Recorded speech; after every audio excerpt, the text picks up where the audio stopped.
The girl did not cry when the wolves surrounded the cabin. She stood still in the snow, barefoot, motionless, staring at the door as if she already knew who lived inside. When the widow opened the door, the child spoke softly, with a gaze far too ancient for her age. "He said you would protect me, before he died." Eliza Moore had lived alone for 6 winters. 6 long winters where snow buried both the land and her grief.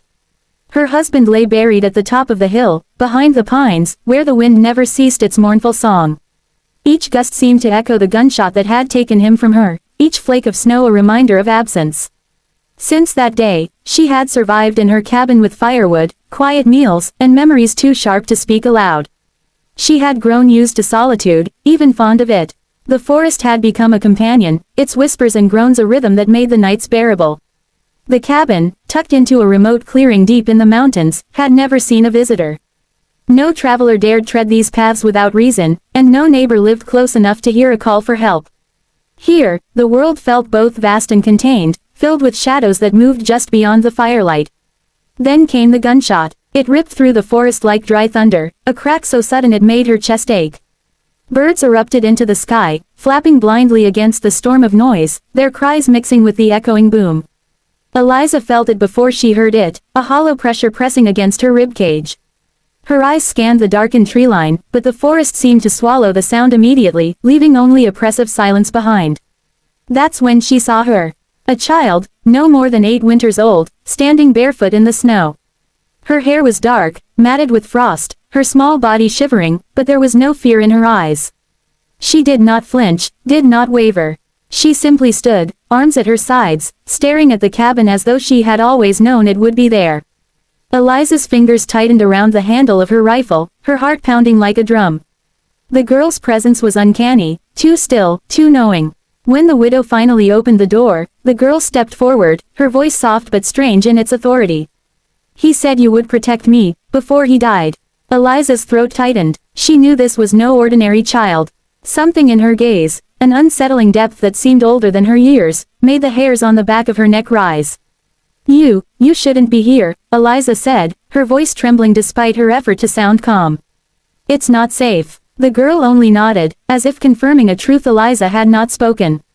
"They're coming," she whispered, her breath visible in the cold air. Eliza froze. "They?" she asked cautiously. "The ones who never forget," the girl replied. Her tone carried no panic, only certainty. Night fell like a curtain, too quickly and too thick. Clouds swallowed the moon, and the forest became a living shadow. Eliza double-checked the locks, reinforced the bolt on the door, and stacked chairs against the windows. Nothing felt enough. A deep, pressing sense had settled over the cabin. This was no longer a shelter, but a trap suspended in the dark. The footsteps came first as distant echoes, then closer, sharper. Twigs snapped, branches cracked, and the crunch of boots on snow drew nearer. Nervous laughter and rough whispers cut through the frozen air, carrying the unmistakable weight of menace. "Come out, girl," shouted a gruff voice, dripping with authority and cruelty. "The game's over." Eliza gripped her rifle until her knuckles turned white, trying to steady her voice. "Stay behind me," she said, her words firm despite the trembling in her chest. The girl shook her head, her gaze fixed on the dark trees beyond the clearing. "No," she said, "it's me they want, not you." Before Eliza could protest, the wind surged through the cabin, throwing the door open with a violent gust. Candles flickered and went out. The fire in the hearth crackled like dry bones, casting shadows that danced wildly across the walls. The girl stepped forward, barefoot, letting the snow bite at her skin, unflinching. From the shadows, 8 men emerged. Their boots sank into the snow with precision, circling the clearing like predators. The leader, tall and broad-shouldered, grinned when his eyes met hers. "At last," he said. "The Guardian's blood." The girl's stare did not waver. "You broke the pact," she said, her voice low, carrying authority beyond her years. "This land does not belong to you." The man laughed. "Your father said the same thing." At the mention of her father, the air shifted. A silence fell so deep it was almost unbearable, as if the forest itself were holding its breath. Then came the howls, first one, then another, then dozens. Wolves materialized among the trees, their eyes glowing with an unnatural light. They did not advance, but their presence was commanding, and the men instinctively recoiled. "This wasn't part of the deal," muttered one of the intruders. The girl took a deliberate step forward. In that instant, something in her changed, not outwardly, but in the force that radiated from her. Her gaze became ancient, full of knowledge and memories she should not have possessed. My father protected this forest when all you knew was war, she said. You hunted him like an animal. And now you hunt me. The leader raised his weapon. You're just a child. Before the trigger could be pulled, the ground trembled violently. Roots, thick and sinewy, burst from the frozen earth, wrapping around boots and ankles. Men screamed as they fell, pulled back by unseen forces. Branches twisted with unnatural speed, creating barriers of wood and shadow. Panic spread like wildfire. Eliza watched, torn between terror and awe. The forest had awakened. The girl's voice carried over the chaos. Go, she commanded, every word sharp and final. Take your fear with you.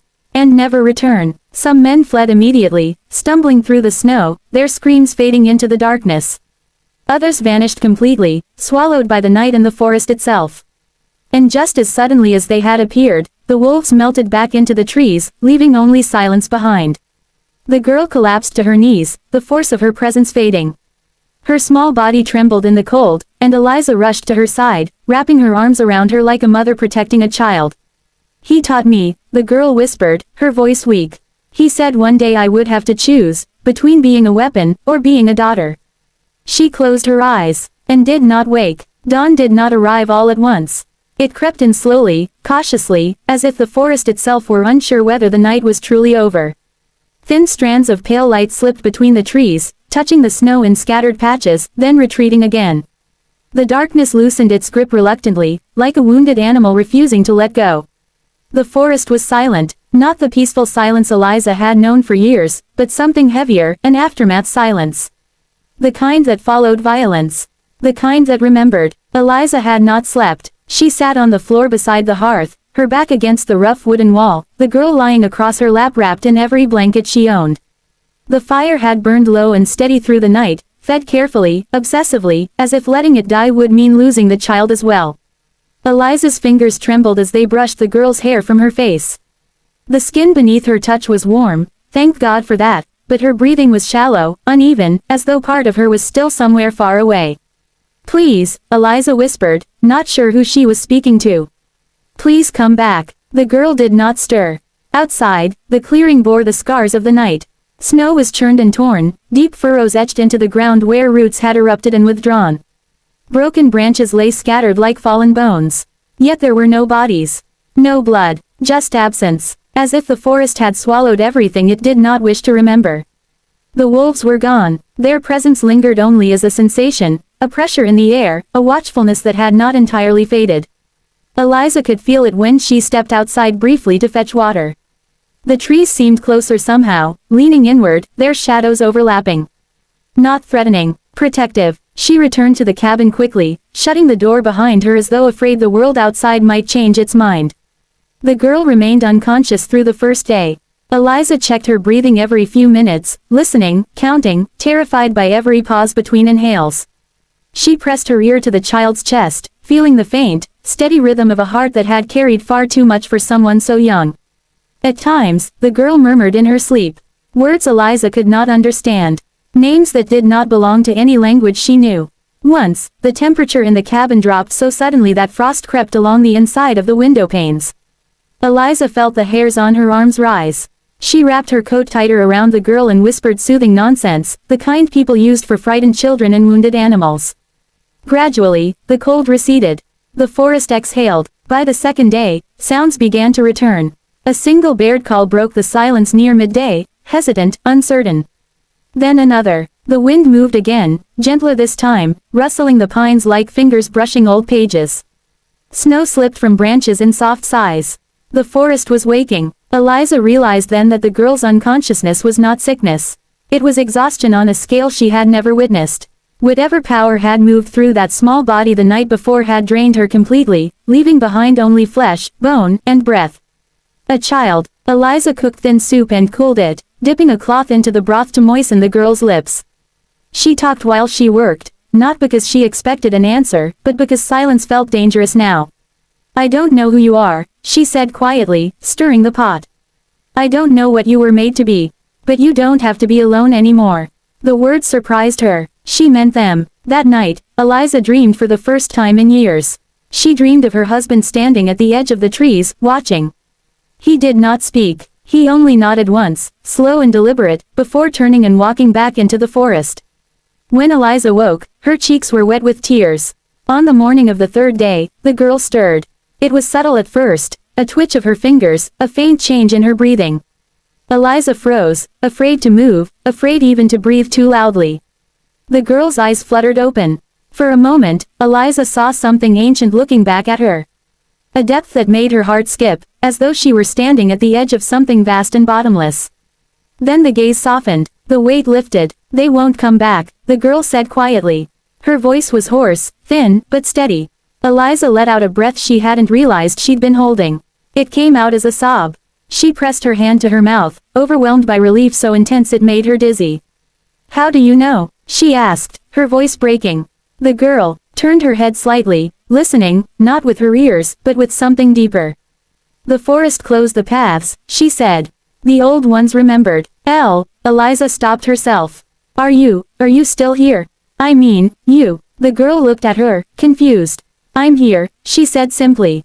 "I chose to come back."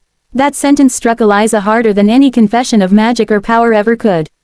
"You chose," she whispered. The girl nodded faintly. It would have been easier not to. Eliza reached out, gripping the blanket with shaking fingers. "Why did you?" The girl was quiet for a long time. Then she said, "Because you stayed." The words shattered something inside Eliza. She bowed her head, tears falling freely now, no longer restrained by pride or fear. "I'm not strong," Eliza said. "I'm just tired." The girl studied her face with unsettling gentleness. "That's why you are strong," she replied. Later that day, when the girl was able to sit up, Eliza helped her to the window. Sunlight streamed through the glass, catching in her dark hair. She squinted like any child unaccustomed to brightness after illness.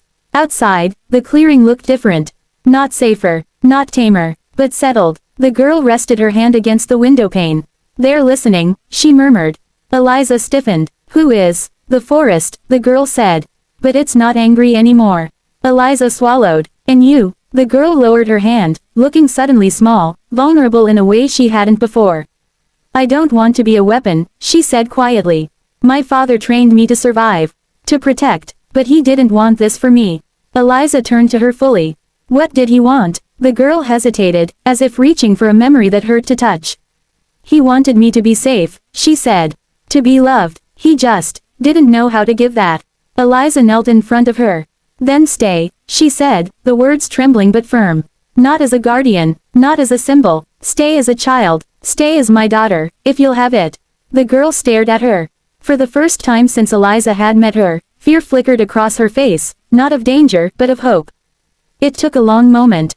Then she smiled. It was small, hesitant, uneven, but it was real, and in that fragile smile, the forest outside seemed to relax, branches lifting slightly, wind whispering through the pines like approval.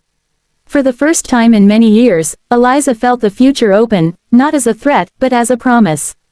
And the night that had swallowed the world finally let it go. Spring did not arrive suddenly.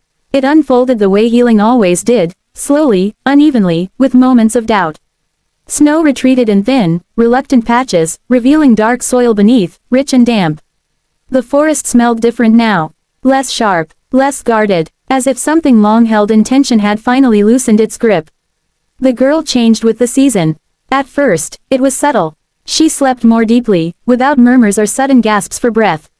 She woke confused by dreams that no longer followed her into the daylight. The constant awareness, the invisible pull of roots and wind and distant howls, began to fade into something quieter. Still present, but no longer demanding. Eliza noticed the change before the girl did. She saw it in the way the child laughed for the first time, startled by the sound of her own voice, as though it had surprised her. She saw it in the way the girl hesitated before stepping into shadows, glancing back toward the cabin like any child seeking reassurance. Fear had returned, not the consuming terror of being hunted, but the ordinary fear of darkness, of loud storms, of being alone. Eliza welcomed it. Fear meant choice. Fear meant humanity. The girl learned simple things. How to chop vegetables, without cutting her fingers. How to mend torn cloth. How to hum absent-mindedly while working. She asked questions, endless, curious questions, about things that had never mattered to her before. Why do birds sing in the morning? Why does bread smell different when it's almost ready? Why do people cry even when they're safe? Eliza answered as best she could. Sometimes, she didn't answer at all. Sometimes, she simply sat beside the girl and let silence do what words could not. They planted a small garden at the edge of the clearing. Nothing ambitious, just roots and herbs. The girl pressed seeds into the earth with reverent care, as if every small life mattered. It remembers, she said once, touching the soil. But it doesn't hold it against us. Eliza didn't ask who it was. She no longer needed to. The forest watched, but differently now. No longer like a weapon held at the ready. More like an old guardian leaning on a staff, eyes half closed, listening. The wolves did not return. But sometimes, at dusk, Eliza would sense movement far beyond the trees, a presence acknowledging, not threatening. A promise kept. When summer came, Eliza buried the necklace. They climbed the hill together, to the oldest tree, its trunk split by lightning decades ago yet still alive. Eliza carried the small wooden box. The girl walked barefoot beside her, silent. They did not speak during the burial. They did not need ritual or words. When the box disappeared beneath the earth, the girl rested her palm against the bark. Rest, she whispered, not as command, but as permission. The wind moved gently through the branches. That night, the girl slept without dreaming. Years passed. The girl grew taller, stronger, lighter. Her laughter became easier. Her silences became thoughtful instead of heavy. The forest remained part of her, but it no longer defined her. Travelers began to arrive, not many, just the lost ones. A man who followed the wrong trail and found himself guided by shifting winds. A woman whose horse refused to cross a certain ridge until she turned back. Children who wandered too far and always, somehow, ended up at the clearing by dusk. None were harmed, none stayed too long. Stories spread quietly, the way true things always did. Not legends of terror, but of safety. Of a place where fear loosened its hold. Where the wild did not bite. Eliza aged, her hands stiffened in the cold. Her hair silvered, but she smiled more in her later years than she ever had before. One evening, when the fire burned low and the forest hummed with insects, Eliza told the girl everything. About her father, about the war, about the choice he had made, and the one he had never been allowed to finish. The young woman listened without interruption. I know, she said when Eliza finished. I always knew. Eliza's chest tightened. And what will you do with it? The young woman stood and walked to the doorway. Moonlight spilled across the clearing. The trees leaned inward, listening, not demanding. I will choose differently, she said. She did not become a warrior. She did not become a ruler of the forest. She became something quieter. A bridge, between what had been and what could be. Between humans and the wild. Between fear and home. She learned how to listen without commanding. How to guide without controlling. How to let power rest unless truly needed. And the forest accepted this. Because it had been waiting, not for a weapon, but for a hand willing to open instead of strike. When Eliza died, she was buried beside the hill, beneath the pines, where the wind never stopped singing.